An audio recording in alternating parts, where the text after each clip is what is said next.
ജീവിക്കാനുള്ള വെപ്രാളം നമുക്ക് ഉണ്ടാവുമല്ലോ.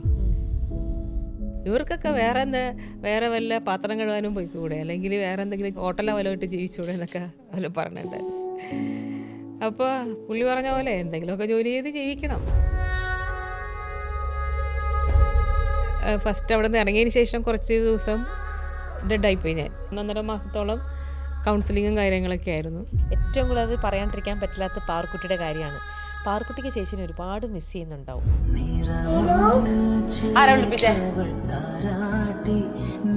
ഇപ്പം എൻ്റെ മനസ്സൊക്കെ പോയടോ. മനസ്സൊക്കെ എൻ്റെ ഞാൻ പിടിച്ചെടുത്ത് നിൽക്കുന്നൊന്നുമില്ല. ഞാൻ ഇവിടെ വരുന്നതിന് മുന്നേ വരെ ഒരാളും എൻ്റെ വീടുമായിട്ടൊരു ബന്ധം ഉണ്ടായിരുന്നില്ല. വർക്ക് ചെയ്യുക, വീട്ടിൽ പോവുക, വീട്ടിലെ കാര്യങ്ങൾ നോക്കുക.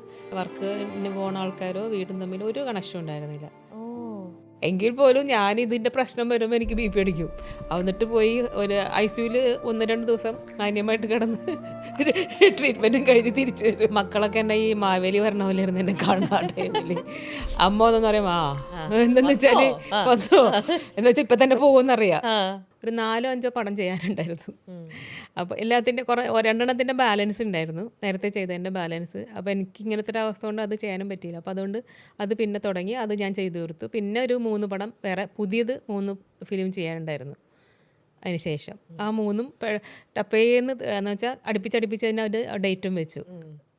അപ്പോൾ ഒന്ന് കഴിഞ്ഞപ്പോൾ ഒന്ന് അങ്ങനെ. അപ്പോൾ കണ്ടിന്യൂസ് അങ്ങനെ ആ ഒരു 3 മാസം അങ്ങനെ അങ്ങ് പോയി. 3 മാസം ഇങ്ങനെയും പോയി. ഇപ്പോൾ 6 മാസം കഴിഞ്ഞു. ഇപ്പോൾ 7 മാസമായില്ലേ അവിടെ നിന്ന് പോകുന്നിട്ട്. 7 മാസമായി. 7 മാസം കഴിഞ്ഞു. 7 മാസമായി. അപ്പോൾ 3 മാസം കൊണ്ട് ആ പടവും തീർത്തു. ആ 3-4 പടം ഉണ്ടായിരുന്നു, അതും തീർത്തു. ഇതെല്ലാം പെൻഡിങ് ഉള്ള പടം അതും തീർത്തു. നേരെ പോയി ഹോസ്പിറ്റലിൽ അഡ്മിറ്റ് ആയതാണ്. വേദന ഉണ്ടായിരുന്നു, നല്ല വേദനയായിരുന്നു. ഉറങ്ങാൻ പറ്റാത്ത വേദനയായിരുന്നു. പോയി അഡ്മിറ്റായി. അങ്ങനെ അത് അപ്പോൾ കുറച്ച് കോംപ്ലിക്കേറ്റഡ് ആണ്. അപ്പോൾ അതുകൊണ്ട് അവർ 10-21 ദിവസം ഹോസ്പിറ്റലിൽ തന്നെ കിടന്നു. പിന്നെ വന്ന് ബെഡ് റെസ്റ്റ് ആയിരുന്നു. ഇനി ബെഡ് റെസ്റ്റ് ഒക്കെ മാറി ചേച്ചി എല്ലാം ആരോഗ്യവതിയായിട്ട് പൂർണ്ണമായിട്ട് എണീറ്റ് വരുന്ന കഴിയുമ്പോഴത്തേക്ക് ചേച്ചിക്ക് കുറേ നല്ല സിനിമകൾ കാത്തിരിക്കുന്നുണ്ടാവും. അപ്പോൾ ചേച്ചിക്ക് നല്ല ഡൈവേർഷൻസ് കിട്ടും. വേറെ സീരിയലുകളായിക്കോട്ടെ, വേറെയും ഇല്ല, പുതിയ പ്രൊജക്റ്റ് ആയിട്ടുണ്ട്. പിന്നെ എന്താണ് അല്ല, അതിപ്പോൾ അവർ തുടങ്ങാനിരുന്നതായിരുന്നു. അപ്പോഴാണ് എനിക്കിങ്ങനെ എനിക്ക് വേദന സഹിക്കാൻ പറ്റാത്തൊരു ഉറങ്ങാൻ പറ്റുന്നുണ്ടായിരുന്നില്ല. കിടക്കുമ്പോഴാണ് വേദന. അല്ലാണ്ട് എനിക്ക് നിൽക്കുമ്പോഴൊന്നും വലിയ കുഴപ്പമുണ്ടായിരുന്നില്ല. കിടക്കുമ്പോഴാണ് വേദന ഹെവി. അപ്പോൾ അതുകൊണ്ട് പകലെനിക്ക് ഇഷ്ടമായിരുന്നു. രാത്രി ആകുമ്പോൾ എനിക്ക് ടെൻഷൻ തുടങ്ങും, കാരണം കിടക്കുമ്പോൾ എനിക്ക് വേദന വരും. അപ്പോൾ അങ്ങനെയാണ് പിന്നെ നമ്മൾ ഹോസ്പിറ്റലിലേക്ക്. അപ്പോൾ അവർ ഇങ്ങനെ പുതിയ പ്രൊജക്റ്റ് തുടങ്ങാൻ പോയപ്പോഴത്തേക്ക് ഞാൻ പറഞ്ഞു എനിക്കിങ്ങനെ ഇതിൻ്റെ കാര്യം പറഞ്ഞു ഞാൻ. അപ്പോൾ അവർ പറഞ്ഞ് അപ്പോൾ എന്താ ചെയ്യാൻ പറ്റും. ഞാൻ പറഞ്ഞു ഒരു 1-2 മാസം എനിക്ക് തരുകയാണെങ്കിൽ എനിക്കിത് റെസ്റ്റ് എടുത്തൊക്കെ വരാം അപ്പോൾ എന്ന് പറഞ്ഞു. അപ്പോൾ അവർ പറഞ്ഞു ആദ്യം ഞാൻ 1 മാസം ചോദിച്ചുള്ളൂ അവരുടെ അടുത്ത്. 1 മാസം റെസ്റ്റ് കിട്ടണം, അത്രേ ഉള്ളൂ എന്ന് പറഞ്ഞ്. അപ്പോൾ അവർ പറഞ്ഞു ഓക്കെ എന്ന് പറഞ്ഞു. അങ്ങനെ പോയി ചെന്നപ്പോഴാണ് ഇത് കോംപ്ലിക്കേറ്റഡ് ആണ് പ്രശ്നം. അപ്പോൾ അവർ അത്രയും ദിവസം അഡ്മിറ്റ് ചെയ്യേണ്ടി വന്നു. അഡ്മിറ്റ് ചെയ്യുന്ന അത്രയും ദിവസം ബെഡ് റെസ്റ്റ് പറഞ്ഞു. അയ്യോ, അതാണ് നമുക്കിപ്പോൾ ഒരു വർക്കും ചെയ്യാൻ പറ്റില്ലല്ലോ. അപ്പം അങ്ങനെ അത് പറഞ്ഞപ്പോഴത്തേക്ക് നമുക്ക് പിന്നെ അവരോട് നമ്മൾ പിന്നെയും വിളിച്ചു പറഞ്ഞു ഇങ്ങനെ. അപ്പം അങ്ങനെ അവർ എന്തായാലും കുറച്ച് ദിവസം കിട്ടി. 1 മാസമൊന്നും എനിക്ക് ബെഡ് റെസ്റ്റ് കിട്ടിയില്ല. ഇപ്പോൾ ഇന്നത്തേക്ക് 24 ദിവസമായിട്ടുള്ളൂ. ഇരിക്കുമ്പോഴും ചെറിയ വേദനയുണ്ട് എനിക്ക്. അപ്പോൾ ഇപ്പോൾ കുഴപ്പമില്ല. ഇനിയിപ്പോൾ അവരോട് തുടങ്ങണത് കുറച്ച് ദിവസം കൂടെ കഴിഞ്ഞിട്ട് തുടങ്ങാൻ പറഞ്ഞിട്ടുണ്ട്. 1 ദിവസം പോയി ഞാൻ അവിടെ. ഈ കഴിഞ്ഞ ദിവസം മിനിയാന്ന് പോയി. അതിൻ്റെയാണ് ഇപ്പോൾ ഒരു പെയിൻ ഉണ്ട്. കാരണം വെച്ചാൽ അത്യാവശ്യം ഒരു ഇച്ചിരി എടുക്കണമായിരുന്നു അവർക്ക്. അപ്പോൾ അതുകൊണ്ട് പോയി ഒന്ന് സ്റ്റാർട്ട് ചെയ്തിട്ട് പറയാൻ പറ്റുമോ? ഇല്ല, അതിപ്പോൾ പറയണില്ല എന്താണെന്ന്. ഓക്കെ, അതെന്തെങ്കിലും ആയിക്കോട്ടെ. അപ്പോൾ ഉടനെ തന്നെ നമുക്ക് ഇഷ്ടപ്പെട്ട നമ്മുടെ അത് വരുമെന്ന് ഞാനിപ്പോൾ അതുകൊണ്ട് പറഞ്ഞു സ്റ്റാർട്ട് ചെയ്ത് വെച്ചിട്ടുണ്ട്. എങ്കിൽ പോലും എൻ്റെ ആരോഗ്യാവസ്ഥ എങ്ങനെ പോകുമെന്ന് എനിക്കറിയില്ല. പറ്റും ചേച്ചി, അതാണ് പ്രശ്നം. പറ്റും. അപ്പോൾ ചേച്ചിക്ക് ഇപ്പം മനസ്സിനെ വിഷമിപ്പിച്ച പ്രശ്നങ്ങളെല്ലാം ചേച്ചിക്ക് മറക്കാനും പറ്റും. ചേച്ചി അല്ല, അത് ഇന്ന് നമ്മളെ ഇപ്പോൾ ഹോസ്പിറ്റലിൽ പോയിട്ട് വന്നിട്ടേ ഉള്ളേ. അപ്പോൾ ഡോക്ടർ പറഞ്ഞത് ഇന്നിപ്പോൾ ഇന്ന് പെയിൻ ഉണ്ടായിരുന്നു, ഇന്നലെയും പെയിൻ ഉണ്ടായിരുന്നു. അപ്പോൾ അതുകൊണ്ട് ഇനിയിപ്പോൾ ഒരു 21 ഡേയ്സ് കൂടെ കഴിഞ്ഞിട്ട് ഒന്നും കൂടെ ഇതുണ്ട്, ഒരു പ്രൊസീജിയറും കൂടെ ഉണ്ട്. അപ്പോൾ അത് കഴിഞ്ഞാലേ അവർക്ക് പറയാൻ പറ്റുള്ളൂ എനിക്കിനി എപ്പോൾ വർക്ക് ചെയ്യാൻ പറ്റും. അപ്പോൾ ഇന്നും ഡോക്ടർ പറഞ്ഞത് അനങ്ങരുതെന്നാണ് പറഞ്ഞു വിട്ടിരിക്കണേ. അപ്പോൾ അതാണ്. അപ്പോൾ പുള്ളി പറഞ്ഞത് അനങ്ങാത്ത എന്തെങ്കിലും നിന്നൊക്കെ ഉള്ള എന്തെങ്കിലും അത് നമുക്ക് പറ്റും എപ്പോഴും. അപ്പോൾ അതുകൊണ്ട് നമ്മളത് കുറച്ച് അതെങ്ങനെ ആവുമെന്ന് എനിക്കറിയില്ല. ഒരു പ്രശ്നമാണ്. നോക്കാം, നമുക്ക് ഞങ്ങളും പ്രാർത്ഥിക്കാം ചേച്ചി എത്രയും പെട്ടെന്ന് അവർ വെയിറ്റ് ചെയ്യട്ടെ, ഒരു മാസം കൂടെ അവർക്ക് വെയിറ്റ് ചെയ്യാൻ പറ്റട്ടെ. പ്രൊജക്റ്റ് അത് എന്തുമായിക്കോട്ടെ, അവർക്ക് നിഷ് ചേച്ചി തന്നെ വേണം എന്നുള്ള രീതിയിൽ തന്നെ പോട്ടെ. അവർ ഒരു മാസം കൂടെ വെയിറ്റ് ചെയ്തിട്ട് ചേച്ചി കംപ്ലീറ്റ് ആയിട്ട് ഫുൾ ഫ്രഷ് ആയിട്ട് നന്നായിട്ട് ചേച്ചിക്ക് ആ പ്രൊജക്റ്റിൽ ഫുൾ കോൺസെൻട്രേറ്റ് ചെയ്യാൻ പറ്റട്ടെ. അപ്പോൾ അത് ചെയ്യാം. അപ്പോൾ നമുക്കറിയാം അതെന്താണ് ചേച്ചി ചെയ്യുന്ന ആ ഒരു പ്രൊജക്റ്റ് എന്നുള്ളത്. നമ്മൾ ഏത് സ്ഥലത്താണെങ്കിലും ജോലി ചെയ്യാൻ ചെന്ന് കഴിയുമ്പോൾ നമ്മൾ അവിടുത്തെ ആൾക്കാരൊക്കെ ആയിട്ട് പഴകി അവരൊക്കെ ആയിട്ട് അടുത്ത് കഴിയുമ്പം നമ്മൾ പ്രൊഫഷണൽ ആയിട്ടുള്ള റിലേഷൻ മാത്രമായിരിക്കില്ല അവരായിട്ട് കീപ്പ് ചെയ്യുക. നമ്മൾ അവരായിട്ട് നമ്മൾ അടുക്കും, നമ്മുടെ വീട്ടിലേക്ക് അവരെ കൊണ്ടുപോകും, അവരുടെ വീട്ടിലേക്ക് നമ്മൾ പോകും. അങ്ങനെ നമ്മൾ നമ്മുടെ വീട്ടുകാരിൽ ഒരാളെ പോലെ തന്നെ, അത് ഏത് ജോലി സ്ഥലത്തുള്ള ആൾക്കാരാണെങ്കിലും അതെ, നമ്മൾ ഫാമിലീനെ പോലെ അവരെ കണ്ടുപോകും അല്ലേ. പക്ഷേ ചേച്ചിക്ക് എപ്പോഴെങ്കിലും തോന്നിയിട്ടുണ്ടോ നമ്മുടെ വർക്ക് ചെയ്യുന്ന സ്ഥലത്തെ ആൾക്കാർ പ്രൊഫഷണലായിട്ട് തന്നെ നമ്മൾ നിർത്തണം, അവരെ നമ്മുടെ പേഴ്സണൽ റിലേഷനിലേക്ക് കൊണ്ടുപോവുകയേ വേണ്ട, അത് ശരിയാവില്ല എന്ന് എപ്പോഴെങ്കിലും ചേച്ചിക്ക് തോന്നിയിട്ടുണ്ടോ? ഞാൻ ഇവിടെ വരുന്നതിന് മുന്നേ വരെ ഒരാളും എൻ്റെ വീടുമായിട്ടൊരു ബന്ധം ഉണ്ടായിരുന്നില്ല. വർക്ക് ചെയ്യുക, വീട്ടിൽ പോവുക, വീട്ടിലെ കാര്യങ്ങൾ നോക്കുക. വീടും വർക്കും തമ്മിൽ, വീട്ടിലെ വർക്കിന് പോകുന്ന ആൾക്കാരോ വീടും തമ്മിൽ ഒരു കണക്ഷൻ ഉണ്ടായിരുന്നില്ല. അങ്ങനെ തന്നെയാണ്. ഇപ്പോൾ ഇവിടെ 9 വർഷമല്ലേ, ഞാനിപ്പോൾ 26 വർഷമായില്ലേ വന്നിട്ട്. ഈ 26 വർഷത്തിൽ ഇത് ചെയ്യുന്നതിന് മുന്നേ വരെ, ഈ പ്രോഗ്രാം ചെയ്യുന്നതിന് മുന്നേ വരെ, ഈ 9 വർഷത്തിന് ബാക്ക് എൻ്റെ വീട്ടിലേക്ക് ആരെയും ഞാൻ വിളിക്കാറില്ല, ഞാനും പോകാറില്ല, ആരുമായിട്ടൊരു ബന്ധവുമില്ല. വീട്ടുകാരും എൻ്റെ പ്രൊഫഷണൽ ആൾക്കാരുമായിട്ട് ഒരു കണക്ഷൻ ഉണ്ടായിരുന്നില്ല. ഇത് തുടങ്ങി കുറച്ച് കഴിഞ്ഞതിന് ശേഷമാണ്, ഏതാണ്ട് ഇത് തുടങ്ങി ഒരു വർഷമോ 1.5 വർഷം കഴിഞ്ഞതിന് ശേഷമാണ്, 2 വർഷമൊക്കെ കഴിഞ്ഞതിന് ശേഷമാണ് വീട്ടുകാരായിട്ടൊക്കെ കണക്ഷൻ തുടങ്ങിയത്. അപ്പോൾ അതിന് ശേഷം എല്ലാവരുമായിട്ട് പിന്നെ കുട്ടികളൊക്കെ ലൊക്കേഷനിൽ വരും, അങ്ങനെ ഇവരുമായിട്ട് അടുത്തു. അങ്ങനെ അവരുടെ ഫാമിലിയൊക്കെ നമ്മളെ വീട്ടിൽ വരാറുണ്ട്, അവരുടെ റിലേറ്റീവ്സും ഫാമിലി അവരും ഒക്കെ വന്നിട്ടുണ്ട്. അപ്പോൾ അങ്ങനെ അവരുടെ വീട്ടിൽ ഞാൻ പോയിട്ടുണ്ട്, നമ്മളെല്ലാവരും അങ്ങോട്ടും ഇങ്ങോട്ടൊക്കെ പോയിട്ടുണ്ട്, കുട്ടികളും ഒക്കെ വന്നിട്ടുണ്ട്, നിന്നിട്ടുണ്ട്. അങ്ങനെ എല്ലാവരും തമ്മിൽ അങ്ങോട്ടും ഇങ്ങോട്ട് കുട്ടികളൊക്കെ വന്നിട്ടുണ്ട്. അപ്പോൾ അതുകൊണ്ട് എല്ലാവരും ആയിട്ട് നല്ല ബന്ധമായിട്ടുണ്ട്. പക്ഷെ അതിനൊന്നും കുഴപ്പമൊന്നുമില്ല. പക്ഷേ എനിക്ക് തോന്നുന്നു എപ്പോഴും നമ്മൾ പ്രൊഫഷൻ വേറെ ഫാമിലി വേറെ ആകുന്നതാണ് എപ്പോഴും നല്ലതെന്ന് എനിക്കിപ്പോൾ തോന്നുന്നുണ്ട്. അത് തന്നെയാണ് നല്ലത്. നമ്മളെപ്പോഴും നമ്മളെ വീടും പ്രൊഫഷനായിട്ട് ബന്ധം വെക്കുന്നതുകൊണ്ട് കുഴപ്പമില്ല. പക്ഷെ നമ്മളത് ഒരു സ്വാതന്ത്ര്യം, ഓക്കെ, അത് എല്ലാത്തിനും ഒരു ലിമിറ്റ് നല്ലതാണ് എപ്പോഴും. ഓക്കെ. ഇപ്പം ഇതൊക്കെ പറഞ്ഞപ്പം ചോദിക്കുക, കുട്ടികളുടെ കാര്യമൊക്കെ പറഞ്ഞപ്പം ഏറ്റവും കൂടുതൽ അത് പറയാണ്ടിരിക്കാൻ പറ്റില്ലാത്ത പാർക്കുട്ടിയുടെ കാര്യമാണ്. പാർക്കുട്ടിയും ചേച്ചിയും തമ്മിൽ എത്രയോ നല്ല ബന്ധവും അടുപ്പമാണ്. അപ്പോൾ ഒരു പക്ഷേ ഇനിയിപ്പോൾ ചേച്ചി പോയില്ലെങ്കിൽ പാർക്കുട്ടിക്ക് ചേച്ചിനെ ഒരുപാട് മിസ് ചെയ്യുന്നുണ്ടാവും അല്ലേ? ഇടാം നമുക്ക്. എനിക്ക് അതൊക്കെ ഒരു പ്രശ്നമുണ്ട്, അതുകൊണ്ട് അത് നമുക്ക് അങ്ങനത്തെ വിഷയങ്ങളെ നമുക്ക് എന്നെ അതിൽ നിന്നൊക്കെ മാറ്റി നിർത്തിയേക്കാം. ഓക്കെ, എന്താണ്, ഓക്കെ, നമുക്കതെല്ലാം വിടാം. ചേച്ചി സിനിമയിലൂടെയും സീരിയലിലൂടെയൊക്കെ ആയിട്ട് എത്ര കഥാപാത്രങ്ങൾ ചെയ്തിട്ടുണ്ട്. ചിലപ്പം ചേച്ചിക്ക് തോന്നിയിട്ടുണ്ടാകും ഇത് ടൈപ്പ് കാസ്റ്റ് ചെയ്ത് വന്നല്ലോ, ചില ക്യാരക്ടർ റോളിന് ഒരു സിമിലാരിറ്റി ചിലപ്പോൾ തോന്നുമായിരിക്കാം. കാരണം നിരവധി എത്രയോ എണ്ണമാണ് ചേച്ചി ചെയ്തിരിക്കുന്നത്. പക്ഷേ അതിൽ തന്നെയും ചിലപ്പോൾ ആ കഥാപാത്രം അതിൻ്റെ സ്ക്രിപ്റ്റ് വായിക്കുമ്പോൾ അല്ലെങ്കിൽ ആ കഥാപാത്രം ചെയ്യുമ്പോൾ ഇത് ഭയങ്കര ഒരു ചാലഞ്ചിങ് ആണല്ലോ, ഞാൻ ഇതിലേക്ക് ഈ ഒരു കഥാപാത്രം എനിക്ക് ഭയങ്കര ത്രില്ലായിട്ട് തോന്നി, അല്ലെങ്കിൽ എനിക്കത് ഇനിയും ചെയ്യണം, ഇത്തരത്തിലുള്ള അങ്ങനെ ചേച്ചീനെ ഏറ്റവും കൂടുതൽ ഇഷ്ടപ്പെടുത്തിയ കഥാപാത്രങ്ങൾ അതെന്താണ്?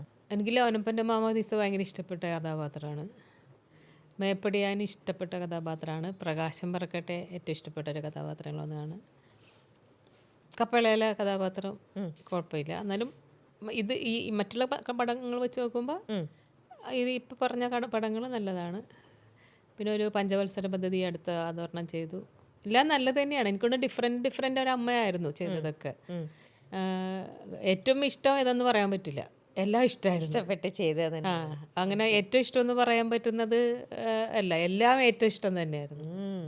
എല്ലാം ഇഷ്ടപ്പെട്ട് തന്നെ ചെയ്തതായതുകൊണ്ട് അല്ലേ. എന്നാലും ഇപ്പോഴും ചേച്ചി ഇത്തരത്തിലുള്ളൊരു കഥാപാത്രം എനിക്ക് വന്നിരുന്നെങ്കിൽ എന്നിപ്പോഴും കാത്തിരിക്കുന്നൊരു കഥാപാത്രം ഉണ്ടാവുമോ? അങ്ങനെയൊക്കെ ഒരുപാട് എപ്പോഴും ചിന്തിക്കാറുണ്ട്. അത് എന്ത് ടൈപ്പ് ക്യാരക്ടർ ചേച്ചി? അങ്ങനെ പറയാൻ പറ്റില്ല. കുറേ ടൈപ്പ് ക്യാരക്ടർ നമ്മുടെ മനസ്സിൽ ഓരോ വലിയ വലിയ ആർട്ടിസ്റ്റുകൾ ഓരോ കഥാപാത്രങ്ങൾ ചെയ്യുമ്പോൾ നമ്മുടെ മനസ്സിൽ തോന്നുമല്ലോ, അയ്യോ അതെനിക്ക് ചെയ്യാൻ പറ്റിയിരുന്നെങ്കിലെന്ന് തോന്നും. അപ്പോൾ അങ്ങനെ ഞാൻ ചിന്തിക്കാറുണ്ട് പലപ്പോഴും. അങ്ങനെ ഇപ്പം അടുത്തിടെ ചേച്ചി കണ്ട സിനിമയിലെ ഒരു ഇത് പറയുകയാണെങ്കിൽ അത് ഏതായിരിക്കും? അടുത്തിടെ ഒന്നും സിനിമ കണ്ടിട്ടില്ല, സിനിമ കണ്ടിട്ട് കുറേ ആയി. എന്നാലും ചേച്ചിയുടെ മനസ്സിൽ ഇഷ്ടപ്പെട്ട ഒരു ആ കഥാപാത്രം ശരിക്കും ഒരു ആക്ടറിനെ സംബന്ധിച്ച് നമുക്ക് അങ്ങനെ ഒരു കൊതി തോന്നും അല്ലേ? ചില ഇപ്പൊ ഒന്നാമത്തെ കാര്യം വെച്ചാൽ ഇങ്ങനെ നമ്മളെ എൻ്റെയൊക്കെ ഏജിലുള്ള സ്ത്രീ കഥാപാത്രങ്ങൾ, ശക്തമായ കഥാപാത്രങ്ങൾ വളരെ അപൂർവമാണ്. അതെ, ഇപ്പം ഇപ്പത്തെ കഥകളെല്ലാം വേറെ തന്നെ രീതിയിലാണ്. അതാണ്. അപ്പൊ അതുകൊണ്ട് ഇപ്പോഴാണ് അടുത്തെന്ന് പറയാനൊന്നും പറയാൻ പറ്റണില്ല. പണ്ടൊക്കെ കുറേ കഥാപാത്രങ്ങളൊക്കെ അല്ലേ, ഇപ്പൊ ശോഭന മാം ചെയ്തത്, മഞ്ജു വാര്യർ ചെയ്തത്, അങ്ങനത്തെ കുറേ അവരുടെയൊക്കെ ചെയ്ത നല്ല കുറേ നല്ല കഥാപാത്രങ്ങളുണ്ട്. ഇപ്പോൾ ഏതാ പറയുക, എല്ലാം ഒന്നും ഇഷ്ടമാണ്. ഏത് ആരെന്ത് ചെയ്യണുണ്ടായാലും ഞാൻ എൻ്റെ വീട്ടിൽ തന്നെ വഴക്ക് പറഞ്ഞ എന്തിനാന്ന് അറിയാമോ? ഇവിടെ എല്ലാവർക്കും അറിയാം നമ്മളെ വീട്ടിൽ. ഞാനൊരു എന്തെങ്കിലും കണ്ടുകൊണ്ടിരുന്നാൽ ഞാൻ ടി വിയുടെ മുമ്പിൽ പോയി ഇരിക്കലില്ല. അങ്ങനെ ഒരു സ്വഭാവമേ ഇല്ല എനിക്ക്. പോയിരുന്ന് ഇങ്ങനെ കുത്തിയിരുന്ന് കാണും. ആ സമയം വീട്ടിൽ എന്തെങ്കിലും പണി ചെയ്യാൻ നോക്കും.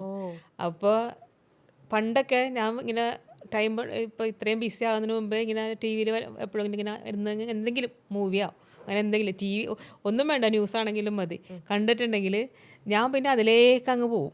അങ്ങനെ തന്നെ ഇരിക്കും. എന്നെ അവിടെ നിന്ന് വിളിക്കണുണ്ടാവും ഒക്കെ, അമ്മ എന്തെങ്കിലുമൊക്കെ പറയണം, അല്ലെങ്കിൽ കുട്ടികളെന്താ, ഞാൻ ഒന്നും അറിഞ്ഞിട്ടുണ്ടാവില്ല.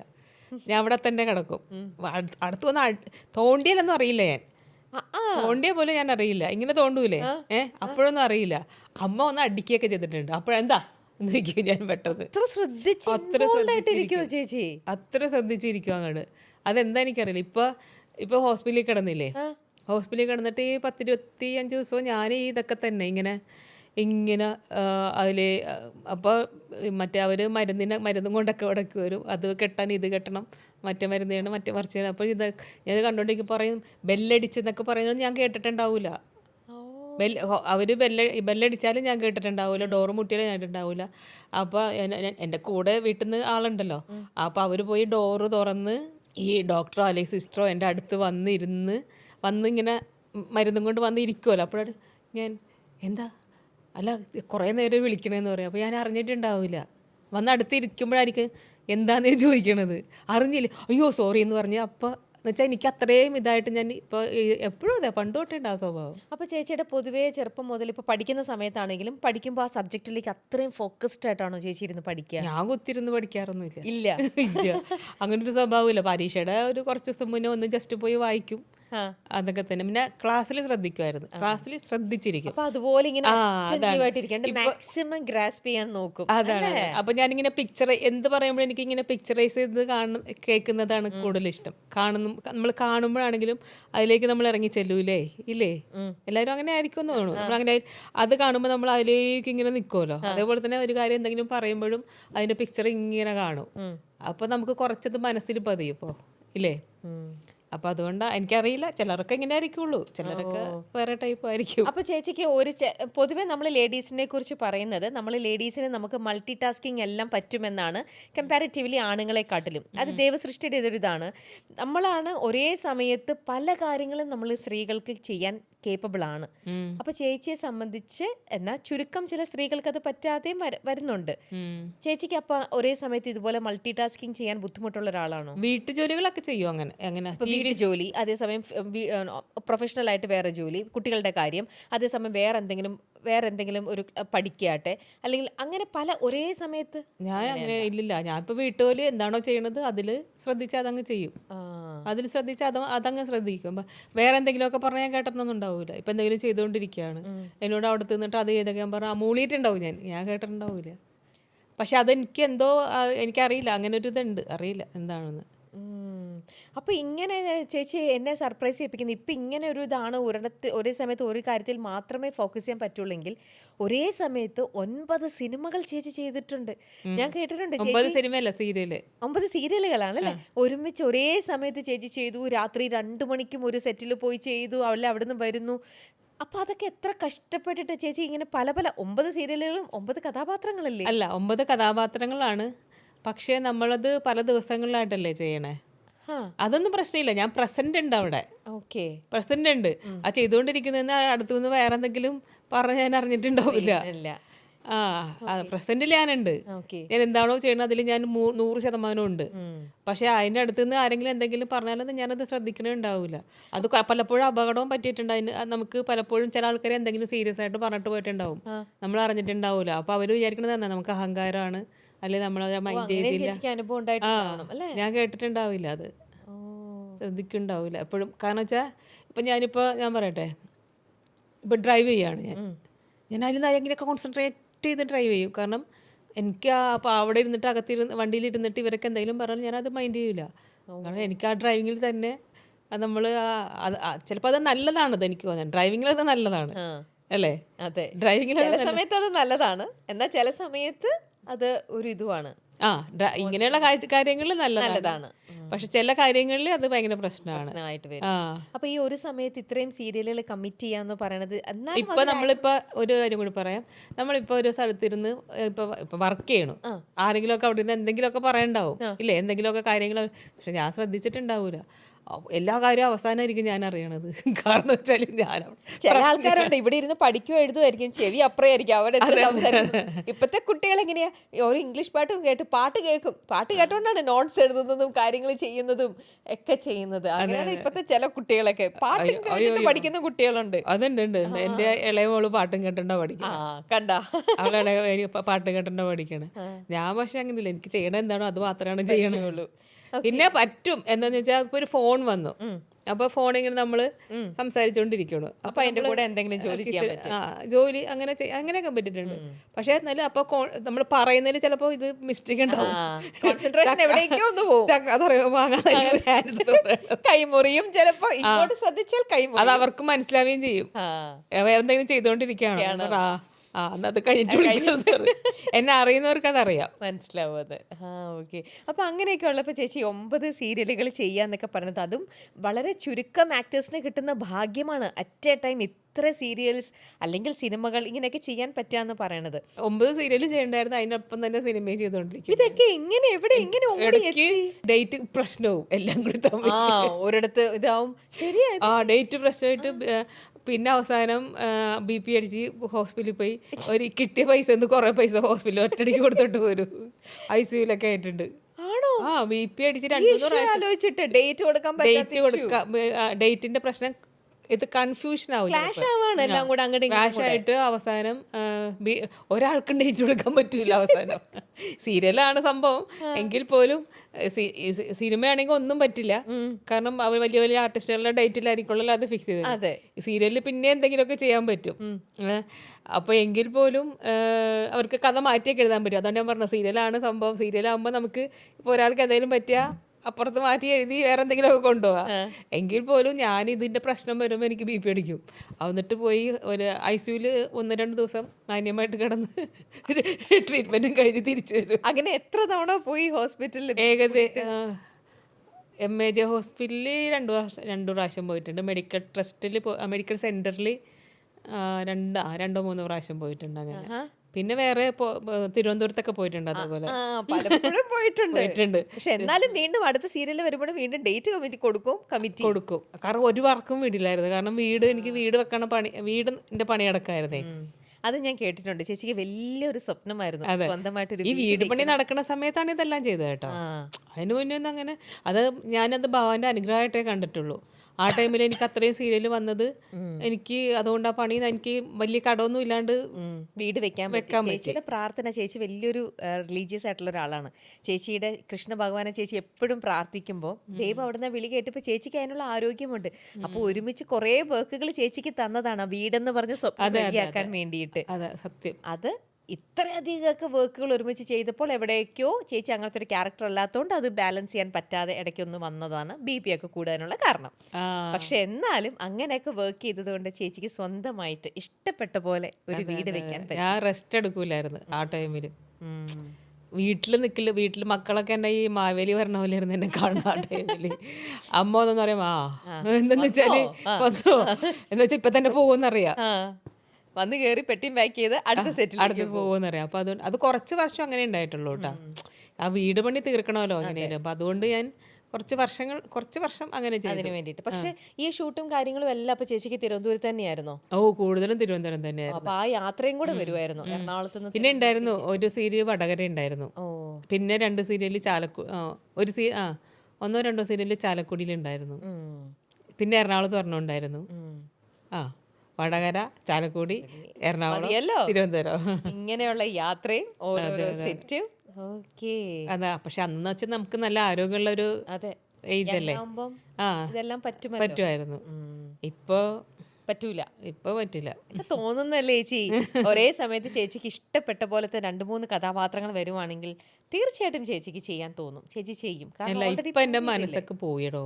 മനസ്സൊക്കെ എന്റെ ഞാൻ പിടിച്ചെടുത്ത് നിൽക്കുന്നൊന്നുമില്ല. അതൊക്കെ വരും ചേച്ചി. നമുക്ക് നല്ലൊരു കൗൺസിലിംഗ്, ഒരു നല്ലൊരു സപ്പോർട്ട് എടുത്ത് കഴിയുമ്പോഴത്തേക്ക്. ഇപ്പൊ കൗൺസിലിംഗ് 2 മാസം ചെയ്തിട്ട് ഞാൻ ഓക്കെ ആയിട്ടില്ല. വരും. അങ്ങനെയൊക്കെ സ്വിച്ച് ഇട്ട പോലെ നമ്മുടെ മനസ്സിനെ നമുക്ക് ഇതാവാൻ കിട്ടില്ല ചേച്ചി.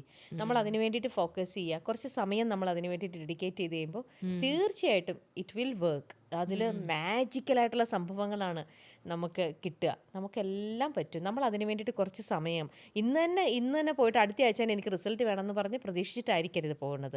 കുറച്ച് സമയം നമ്മുടെ മനസ്സ് ശരിയാവാനായിട്ട് നമ്മൾ ഡെഡിക്കേറ്റ് ചെയ്യാനായിട്ട് കൊടുത്തു കഴിഞ്ഞാൽ കുറച്ച് മാസങ്ങളോടെ ചേച്ചിക്ക് ശരിക്കും യു ക്യാൻ മേക്ക് വണ്ടേഴ്സ്. ഇനിയും വീടുകൾ വെക്കാം ചേച്ചിക്ക്.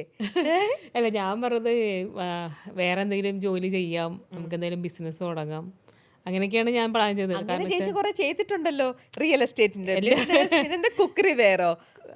അല്ല, ടപ്പർ വെയറിന്റെ. അത് നല്ലതാണ് കേട്ടോ. അതൊക്കെ ചേച്ചി എപ്പോഴും ഈ സിനിമയൊക്കെ തുടങ്ങുന്നതിന് മുമ്പാണോ? ഭയങ്കരമായിട്ട് ബിസി ആവുന്നതിന് മുന്നെയാണ്. തുടങ്ങിയ കാലഘട്ടത്തിൽ ഈവന്റ് മാനേജ്മെന്റ് ചെയ്തിട്ടുണ്ട്. അത് മറ്റേ ഇതിന് വേണ്ടിയിട്ട് എന്താ പറയാ, നമ്മുടെ കോർപ്പറേഷന് വേണ്ടിയിട്ടും ടൂറിസത്തിന് വേണ്ടിയിട്ടും ഓരോ പ്രോഗ്രാം ചെയ്തിട്ടുണ്ട്. അങ്ങനെ ചെയ്തിട്ട് അത് ഞാൻ ആദ്യമായിട്ട് ചെയ്തതാ. രണ്ടും ഭയങ്കര സക്സസ് ആയിരുന്നു. അതൊക്കെ ചെയ്തത് അതോ കൂടെ? ഇല്ല, എന്നെ ഹെൽപ്പ് ചെയ്യാൻ ഒരു ചേട്ടനുണ്ടായിരുന്നു. അപ്പൊ അവർക്ക് അവരിവിടെ ഉള്ളതല്ല, അവര് കണ്ണൂരുള്ളതായിരുന്നു. അപ്പൊ അവർക്ക് നമ്മള് ഇതെല്ലാം ഞാൻ വെച്ചാൽ ഈ കുറച്ച് ഇതുമായിട്ട് ബന്ധമുണ്ടല്ലോ, ക്ലാസിക്കൽ ഡാൻസറൊക്കെ ആയിരുന്നു. അപ്പം അതുകൊണ്ട് നമുക്ക് ഈ ടൂറിസം എന്നൊക്കെ പറയുമ്പോൾ കലാപരമായിട്ട് ഇങ്ങനത്തെ കാര്യങ്ങളാണ് കൂടുതൽ അവിടെ കൂടുതലും നമ്മൾ ഇങ്ങനത്തെ നാടൻ കലകൾ അങ്ങനെയുള്ള സംഭവങ്ങളാണല്ലോ കൂടുതലുണ്ട്. ഭരതനാട്യം, പിന്നെ അല്ലെങ്കിൽ എന്താ പറയാ, മോഹിനിയാട്ടം, കളരിപ്പയറ്റ്, ഓട്ടംതുള്ളല്, പിന്നെ ഇത് തെയ്യമൊക്കെ കൊണ്ടുവന്നിട്ടുണ്ട് ഞാൻ അതില്. കണ്ണൂരിൽ നിന്ന് തെയ്യമൊക്കെ കൊണ്ടുവന്നു. കാരണം അവര് കണ്ണൂരായതുകൊണ്ട് അവിടുന്ന് തെയ്യം, കാരണം ഇവിടുന്ന് തെയ്യം, കഥകളി, കളരിപ്പയറ്റ്, പിന്നെ കുറച്ച് ഈ മറ്റേ എന്താ പറയാ പാട്ടുകളൊക്കെ ഉണ്ടല്ലോ, കുറെ നാടൻ പാട്ട്, പുള്ളുവൻ പാട്ട്, അങ്ങനത്തെ നമ്മുടെ നാടനായിട്ടുള്ള ശരിക്കും നമ്മുടെ ട്രഡീഷണൽ ആയിട്ടുള്ള കുറെ സംഭവങ്ങൾ ചെയ്തു. എന്താ ചേച്ചി അതൊക്കെ നിർത്തിയത്? അല്ല, അത് ചെയ്തുകൊണ്ടിരിക്കുമ്പോഴാണ് പിന്നെ അഭിനയിക്കാനായിട്ടൊക്കെ കൂടി അഭിനയിക്കാനായിട്ടൊക്കെ വിളിച്ചത്. സിനിമയിലൊക്കെ വന്നു തുടങ്ങി. പിന്നെ ഇതൊക്കെ വേണ്ടെന്ന് വെച്ചു. എനിക്ക് ഇഷ്ടമായിരുന്നു അത് ചെയ്യാൻ. പക്ഷെ നമ്മൾ പിന്നെ ഇതിലങ്ങ് തിരക്കായി. പിന്നെ അവരോട് ചെയ്യാൻ പറഞ്ഞു. അവരിപ്പോഴും ചെയ്യേണ്ടത്. പക്ഷെ അവര് ആ പുള്ളിക്കാരൻ ഇപ്പോഴും ചെയ്യേണ്ടത്. ഇത്രയും തിരക്കായിട്ടൊന്നും അല്ല, ഇടയ്ക്കൊക്കെ ചെയ്യുന്നുണ്ട് അവര്. പക്ഷെ ഡാൻസ് ക്ലാസ് ഒക്കെ കിട്ടും അവര്. ഞാൻ ക്ലാസ് ഒക്കെ ഇതിനൊപ്പം പ്ലാൻ ചെയ്തതായിരുന്നു. പക്ഷെ അവര് എൻ്റെ അത് ഡാൻസ് ക്ലാസ്, മ്യൂസിക് ക്ലാസ് ഒക്കെ അവർ സ്റ്റാർട്ട് ചെയ്തു. അവരും അങ്ങനെ പോകുന്നുണ്ട്. ചേച്ചിക്ക് ഇനി സമയമുണ്ടല്ലോ, ഇതെല്ലാം ചെയ്യാം. ഇപ്പൊ പറഞ്ഞ പോലത്തെ എല്ലാ പരിപാടികളും മാനേജ്മെന്റ് ആയിക്കോട്ടെ. അപ്പൊ അതുകൊണ്ട് നമ്മൾ അതുകൊണ്ട് ഇപ്പോഴും ഞാൻ അങ്ങനെ ഇപ്പോൾ എനിക്ക് വെച്ചാല് എനിക്ക് കുറച്ച് മാനസികമായിട്ട് റിലാക്സേഷൻ ആവശ്യമാണ്. ഞാൻ ഭയങ്കര ഇങ്ങനെ അപ്പോൾ അതെനിക്ക് അതുകൊണ്ട് ഇങ്ങനെ പുറത്തോട്ട് ഇറങ്ങി പോകാനോ, വീട്ടിൽ നിന്ന് പുറത്തിറങ്ങി, ഞാൻ വീട്ടിലിരുന്നിട്ടില്ലല്ലോ കുറേ വർഷങ്ങളായിട്ട്. അപ്പോൾ അതുകൊണ്ട് വീട്ടിൽ നിന്ന് പുറത്തിറങ്ങാൻ മടിയായി. പിന്നെ ഈ 2 മാസം വീട്ടിലിരുന്നപ്പോഴുള്ള കാര്യം കേട്ടോ പറഞ്ഞേ. 2 മാസം പിന്നെ ആ ഒരു 2 മാസം മറ്റേ കൗൺസിലിങ്ങും കാര്യങ്ങളൊക്കെ ആയിട്ട് പോയി. അങ്ങനെ ഒരു വല്ലാത്തൊരവസ്ഥയിലേക്ക് പോയല്ലോ. അപ്പോൾ അതുകൊണ്ട് എനിക്ക് പിന്നെ മടി തുടങ്ങി. അപ്പോൾ ഇപ്പോൾ അങ്ങനെ മടിച്ചിരിക്കാതെ ചെയ്യാതെ ആക്റ്റീവ് ആവാൻ വേണ്ടി ചേച്ചി യോഗ ഒരുപാട് ചേച്ചിയുടെ ഇപ്പോഴത്തെ ഈ ഒരു സ്റ്റേറ്റ് ഓഫ് മൈൻഡിനെ ഹെൽപ്പ് ചെയ്യും. മെഡിറ്റേഷൻ ഒരുപാട് നമുക്ക് മാജിക്കലായിട്ടുള്ള വണ്ടേഴ്സ് ചെയ്യാൻ പറ്റും. അത് ചേച്ചി ഇനി ഫോക്കസ് ചെയ്യുക. യോഗ ചെയ്യാൻ പറ്റില്ല ഇപ്പോൾ. അല്ല, നമ്മളത് യോഗ എന്ന് പറഞ്ഞാൽ ഉടനെ തന്നെ ഇപ്പം ഒന്നും ചെയ്യാൻ പാടില്ല. അല്ല, ഇപ്പം ചേച്ചി റെസ്റ്റ് ആയതുകൊണ്ട് അറ്റ് പ്രസന്റ്. അപ്പോൾ ചേച്ചിക്ക് മെഡിറ്റേഷൻ ചെയ്യാം. ആ ഈ സമയത്ത് മെഡിറ്റേഷൻ മെഡിറ്റേഷൻ മെഡിറ്റേഷൻ ചെയ്താൽ നമുക്ക് ഇരിക്കാൻ പാടില്ല അധികം. ഇരിക്കണ്ട. ഇത് തന്നെ ഞാൻ ഇരിക്കണ ഞാൻ കണ്ടില്ല എത്ര പ്രാവശ്യം ഞാൻ തിരിഞ്ഞ് വെച്ചാൽ എനിക്ക് പെയിൻ ഉണ്ട് ഇങ്ങനെ ഈ സൈഡ് ഭയങ്കര പെയിനാണ് ഇങ്ങോട്ട് താഴോട്ടേ. അപ്പോൾ അതുകൊണ്ട് ഇങ്ങനെ കുറച്ച് നേരം ഇരിക്കുമ്പോൾ ഇതിപ്പോൾ നമ്മൾ ഇത്രയും ദിവസം ആയതുകൊണ്ട് വലിയ കുഴപ്പമില്ല. മെഡിറ്റേഷൻ ചെയ്യണമെന്ന് വെച്ചാൽ നമ്മൾ നല്ല ഇതായിട്ട് ഇരിക്കണ്ടേ. അല്ല, നമ്മൾ ഇതിൽ തന്നെ നിലത്ത് തന്നെ ചമ്രം പടിഞ്ഞിരിക്കണം അങ്ങനെ ഒന്നുമില്ല. ഇപ്പൊ മുട്ടിന് വയ്യാത്ത ആൾക്കാരൊക്കെ ആണെങ്കിൽ നമുക്ക് ചെയറിൽ നമ്മുടെ സ്പൈൻ നേരെ ഇരിക്കണം. അതാണ് മെഡിറ്റേഷനിൽ നമ്മൾ ഫോക്കസ് ചെയ്യേണ്ട കാര്യം. സ്പൈൻ നിവർന്നിരിക്കണം. മെഡിറ്റേഷൻ ചെയ്ത് ഞാൻ ചെയ്യലുണ്ട്. അത്രേ ഉള്ളൂ. അങ്ങനെ ഇപ്പൊ ഞാൻ ഒന്നും ചെയ്യണില്ലെന്നേ നമുക്ക് ചെയ്യാം. അങ്ങനെ അതൊക്കെ ചെയ്ത് ചേച്ചി കൂളാവുന്ന ഇപ്പത്തെ ഈ ട്രീറ്റ്മെന്റ് ഇനിയിപ്പോൾ ഒരു 21 ഡേയ്സും കൂടെ ഇതൊക്കെ കഴിഞ്ഞ് കഴിയുമ്പോഴത്തേക്ക് ചേച്ചി പഴയ പുലിയാവില്ലേ. ഇതെല്ലാം ആയി കഴിയുമ്പോൾ അതിന്റെ കൂടെ ചേച്ചി ഈ പറഞ്ഞ പോലെ മെഡിറ്റേഷനും യോഗയും പിന്നെ ഒരു കൗൺസിലിംഗ് താഴ്ത്തിരിക്കാൻ പറ്റില്ല. അങ്ങനെ ഒരു അപ്പൊ ശരിയാവും. അതെല്ലാം മെഡിറ്റേഷൻ ചെയ്യണം. ഞാൻ മെഡിറ്റേഷൻ നേരത്തെ ചെയ്തോണ്ടിരുന്ന വെച്ചാൽ താഴ്ത്ത് യോഗ മാറ്റ് വിരിച്ചിട്ട് അവിടെ ഇരുന്ന് ഇപ്പൊ എനിക്ക് താഴ്ത്തിരിക്കാൻ പറ്റില്ല. കാരണം എണീക്കണമെങ്കിൽ സ്ട്രെയിൻ ചെയ്യണമല്ലോ. അതുകൊണ്ട് അവര് താഴ്ത്ത് ഇരിക്കണ്ടെന്ന് പറഞ്ഞിട്ടുണ്ട്. അത് എനിക്കത് എണീക്കാൻ ഭയങ്കര ബുദ്ധിമുട്ടാണ്. അതേ പറഞ്ഞ അങ്ങനെ ഇരിക്കണം എന്നൊന്നുമില്ല. ചെയറിൽ നമ്മുടെ നട്ടിൽ നിവർന്നിരിക്കണം എന്ന് മാത്രമേ ഉള്ളൂ. ഇതേപോലെ സോഫയിലോ അല്ലെ നമ്മുടെ സാധാരണ ഡൈനിങ് ടേബിളിന്റെ ചെയറിലോ ഇങ്ങനെ നിവർന്നിരിക്കുക. നിവർന്നിരുന്നോണ്ട് നമ്മൾ കാല് ഇങ്ങനെ പൊസിഷൻ വെച്ചോണ്ട് സ്പൈൻ നേരെ വെച്ച് ഇങ്ങനെ നമുക്ക് മെഡിറ്റേഷൻ ചെയ്യാം.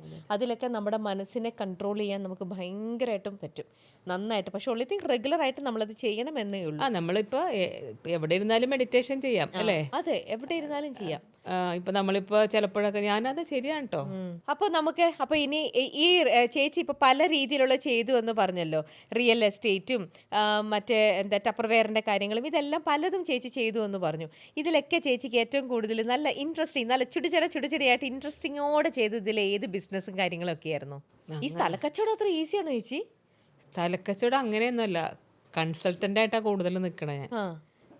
ഇപ്പോൾ ഒരു സ്ഥലം ആരെങ്കിലും കാണിച്ചാൽ അത് പോയി എൻ്റെ കൂടെ ഒരു പെൺകുട്ടി ഉണ്ടായിരുന്നു, പിന്നെ ഒരു ഓട്ടോ പയ്യനും ഉണ്ടായിരുന്നു. അപ്പോൾ ഇവർ രണ്ടുപേരും കൂടെ കൊണ്ടുപോയിട്ട് ഞങ്ങൾക്ക് ആ സ്ഥലം കാണിച്ചു കൊടുക്കും. എന്നിട്ട് ഞാൻ എവിടെയെങ്കിലും ഷൂട്ടിങ്ങിലൊക്കെ ആയിരിക്കുമല്ലോ, അപ്പോൾ അവർ ആൾ വരുമ്പോൾ ഞാൻ പറയും ഇന്ന ഒരാൾ വരും, അവരെ കൊണ്ട് ആ സ്ഥലം കാണിച്ചേക്കണം, അവർ കൊണ്ടേ കാണിക്കും. അങ്ങനെയൊക്കെയാണ്. എനിക്കെപ്പോഴും പോകാൻ പറ്റില്ലല്ലോ. അപ്പോൾ ഇവരെ കാണിച്ചു വെക്കുമ്പോൾ അവർ കൊണ്ടേ കാണിക്കും. പിന്നെ അത് ഉറപ്പിക്കാനാണെങ്കിൽ അങ്ങനെ നടക്കും.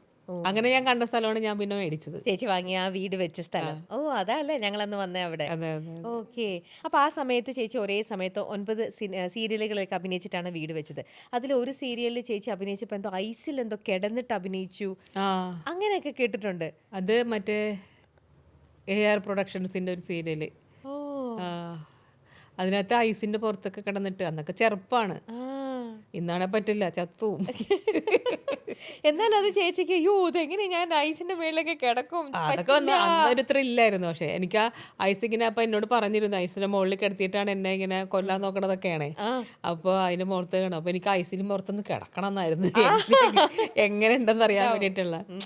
അപ്പൊ അന്നൊക്കെ നല്ല രസമല്ലേ, നമ്മളിങ്ങനെ ഓടി നടന്ന് അഭിനയിക്കണു. ഒരു ദിവസം ഇന്ന് ഒരു ദിവസം തന്നെ 2-3 ക്യാരക്ടറല്ലേ ചെയ്യണേ. ഒരു ദിവസം തന്നെ 3 സ്ഥലത്ത് ലൊക്കേഷൻ ഉണ്ടാവും. ലൊക്കേഷൻ എന്ന് വെച്ച് 3 സീരിയലിന്റെ ഷൂട്ടിംഗ്. അപ്പോൾ നമ്മൾ 3 ക്യാരക്ടറായിട്ട് ഓടി. അപ്പോൾ ആ ഒരു ഇതില് ഭയങ്കര ഒരു എൻജോയ് ചെയ്ത് പോയിട്ടുള്ള ഒരാളാണ് ഞാൻ. അപ്പൊ ആ ഒരു കാലഘട്ടമൊക്കെ എനിക്ക് തിരിച്ചിട്ടാൻ പാടാ, അങ്ങനെ ഓടിയിടന്ന് അഭിനയിക്കാനേ. അതൊക്കെ ഒരു രസമുള്ള ഇതായിരുന്നു. അതില് ചേച്ചിയുടെ ഒരു നെഗറ്റീവായിട്ട് ചേച്ചി ചെയ്തൊരു ക്യാരക്ടർ ഉണ്ട് ആലിലത്താലിയില്. അതെ, ആലിലത്താലി. അത് ചെയ്തപ്പോഴേ ഇത്രയും ഞാൻ ഭയങ്കര നെഗറ്റീവ് ഷെയ്ഡ് ചെയ്ത് കഴിഞ്ഞാൽ പുറത്തിറങ്ങുമ്പോൾ എൻ്റെ ഇമേജിനെ ബാധിക്കുമോ, അല്ലെങ്കിൽ ആൾക്കാർക്ക് എന്നോടുള്ള ഇഷ്ടം കുറയോ, അങ്ങനെയൊക്കെ ചേച്ചി ചിന്തിച്ചിട്ടുണ്ടോ? അങ്ങനെയൊന്നും ചിന്തിച്ചില്ല. കാരണം നല്ലൊരു ക്യാരക്ടർ കിട്ടി, അത് ഭംഗിയായിട്ട് ചെയ്യാൻ പറ്റുമോ എന്നുള്ളൊരു ടെൻഷൻ മാത്രമേ ഉണ്ടായിരുന്നുള്ളൂ. ആ ഒരു ടെൻഷൻ ഉണ്ടായിരുന്നു, ഭംഗിയായിട്ട് ചെയ്യാൻ പറ്റുമോ എന്ന് വെച്ചാൽ നമ്മൾ ചെയ്യണത് ഭംഗിയായില്ലെങ്കിൽ പുറത്തിറങ്ങുമ്പോൾ അതിനേക്കാളും വലിയ നടക്കണ്ടല്ലേ. അപ്പൊ അതുകൊണ്ട് ആൾക്കാർക്ക് ഇഷ്ടമായിരുന്നു ആ ക്യാരക്ടർ, നല്ലൊരു ക്യാരക്ടറായിരുന്നു. അതെ, എല്ലാവർക്കും അത് ഭയങ്കരമായിട്ട് ശ്രദ്ധിക്കപ്പെട്ടൊരു. മരിച്ചു പോയിട്ട് ആ ക്യാരക്ടർ ഇടയ്ക്ക് മരിച്ചുപോയിട്ട് വീണ്ടും യക്ഷയായിട്ട് വന്നു. മരിച്ചാലും ഞാൻ നിങ്ങളെ വിടൂല, അങ്ങനെ വന്ന്. ഓക്കെ. ഈ പറയുന്ന സിനിമയിലാണെങ്കിലും നമ്മൾ ഇതുപോലെ നല്ല ഇൻട്രസ്റ്റിംഗ് ക്യാരക്ടേഴ്സ് ഒക്കെ ചെയ്യുന്ന സുകുമാരി അമ്മ, ലളിത അമ്മ, ഇവരൊക്കെ ഇതുപോലത്തെ എത്രയോ ആർട്ടിസ്റ്റുകൾ. ഇത് പറഞ്ഞപ്പോൾ എനിക്ക് ഓർമ്മ വന്നു. ഇത്രയും നേരം ഞാൻ ശരിക്കും എനിക്ക് അവരൊക്കെ ചെയ്യുന്ന ആ ക്യാരക്ടർ കാണുമ്പോഴേ നമുക്ക് കൊതി വരും. തോന്നുന്നു എന്താ സുമാരിയൊക്കെ ആവുമ്പോ ചിലപ്പോ ഭയങ്കര മോഡേൺ സ്റ്റൈലില് വരും, ചിലപ്പോ അതല്ല, ഭയങ്കര സെറ്റപ്പ് കൊണ്ട് ഈ മോഡേൺ സ്റ്റൈൽ ചെയ്ത ആള് നെക്സ്റ്റ് ഒരു ഇത് അടുത്ത സിനിമയിൽ ഭയങ്കര പാവമായിട്ടുള്ള സെറ്റും കൊണ്ടെടുത്ത് ഇങ്ങനെ വേറൊരാള്. പാവം, സത്യം അത്ഭുതമായിരുന്നു അവരൊക്കെ അല്ലേ. എന്തൊക്കെയാ ചെയ്ത് വെച്ചിരിക്കണത്. അത് അവര് മാത്രം ആ ഒരു ലിസ്റ്റ് നമുക്ക് എടുക്കാം. എത്രയോ ആൾക്കാരാണ് ക്യാരക്ടർ കൽപ്പന ചേച്ചി ചെയ്യണത് അത് വേറെ. ഉർവശി ചേച്ചി ഒരു രക്ഷയില്ല. ഇല്ല. അരെ ഇവരെല്ലാരും അതെ, അവരുടെ ആ ഒരു ഏരിയക്ക് നമുക്ക് ഇന്ന് അവർക്ക് പകരം വേറെ വെക്കാൻ ആരുമില്ല. എന്തെന്നൊക്കെ എത്ര നല്ല ആർട്ടിസ്റ്റുകൾ ഉണ്ടെന്ന് പറഞ്ഞാലും ഇവർക്ക് പകരം വേറെ ആരും ആവില്ല. അവര് ചെയ്തു വെച്ച കഥാപാത്രമൊക്കെ നമ്മൾ ഇപ്പോഴും എന്തൊരു അത് പിന്നെ കാര്യമുണ്ട് കേട്ടോ, അതേപോലുള്ള ക്യാരക്ടേഴ്സ് ഇല്ല ഇപ്പൊ. ഇപ്പൊ അങ്ങനത്തെ ക്യാരക്ടേഴ്സ് വളരെ അറിയാഞ്ഞിട്ടാവാം. അല്ല, അങ്ങനത്തെ അന്നൊക്കെ സ്ത്രീകൾക്ക് നല്ല നല്ല കഥാപാത്രങ്ങൾ ഉണ്ടായിരുന്നു കഥയിൽ. ഇന്ന് അങ്ങനത്തെ കഥാപാത്രങ്ങൾ വളരെ കുറവാണ്. ഞാൻ ഇന്നിപ്പോ ശാന്തി ചേച്ചീനെ ഇന്റർവ്യൂ ചെയ്തിരുന്നു, ശാന്തി കൃഷ്ണ. അപ്പൊ ശാന്തി ചേച്ചിയും ഇത് തന്നെയാ പറഞ്ഞിരുന്നത്. ഞങ്ങൾക്ക് പറ്റിയ കഥാപാത്രങ്ങൾ ഇന്നത്തെ സിനിമകളിൽ വരുന്നില്ല. നിങ്ങൾ എഴുതൂ, കഥ എഴുതൂ, ഞങ്ങൾക്കും ചാൻസസ് തരൂ. ഇപ്പം സ്ത്രീകൾ കൈയെടുത്താത്ത ഒരു മേഖലയും ഇല്ല, ഏത് മേഖലയിലും. അപ്പം നിങ്ങൾ എല്ലാം മെയിൽ ക്യാരക്ടേഴ്സിനെ മാത്രം വെക്കാതെ പകരം സ്ത്രീ കഥാപാത്രങ്ങളെ ആക്കും. അപ്പൊ ഞങ്ങൾക്കും അഭിനയിക്കാൻ ചാൻസ് കിട്ടുമല്ലോ. കറക്റ്റ് ആണത്. നല്ല കഥാപാത്രങ്ങൾ സ്ത്രീകൾക്ക് ഇല്ല.